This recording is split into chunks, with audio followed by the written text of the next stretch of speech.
Canada is in a bigger trouble than you can imagine, and I want to cover something that nobody wants to talk about, and it's very important. Canada, we have Mark Carney, Pierre Poilievre, Daniela Smith. We also have Donald Trump. And I want to give you something that Ukrainians talk about, but they don't tell it to Canadians, is the parallels between Canada and Ukraine, Russia and United States. What is the parallel? Well, let me give it to you like this. We had a bilateral trade agreement. Most trade of Ukrainian, let's talk Ukraine. This is Ukraine, this is not Canada, but just think about it. Most trade was with Russia, same as Canada with the United States. We had a 0% tariff agreement, free trade agreement between Ukraine and Russia, same as the United States, as Canada has. And before the war has happened, we have kicked out the politician, president of Ukraine, who falsified the elections, and he guaranteed that Ukraine would stay as a Russian sphere of influence. And that's when the Crimea got invaded.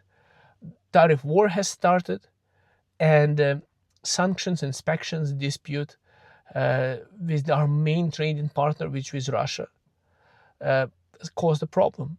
So eventually, when the government decided to put relationships with the European Union and go towards the West and not towards them, they decided to basically annex Ukraine and put it as part of Russia. They even said Ukraine was never part of it never was a country.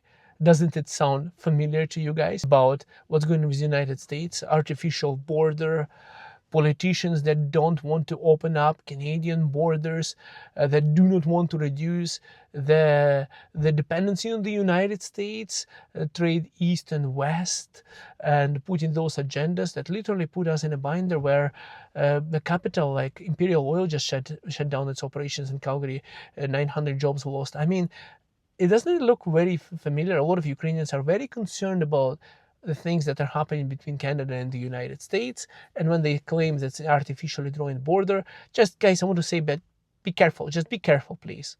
This is something that has happened in Ukraine, and now you see what's going on in Ukraine, and it has the same kind of red flags that happening in Canada as we speak. We also have politicians that could be puppet regime and a sphere of influence of the United States. So please don't discard Ukrainian history when you're looking at Canadian politics. I think that might be some really interesting thing to look at. Thank you.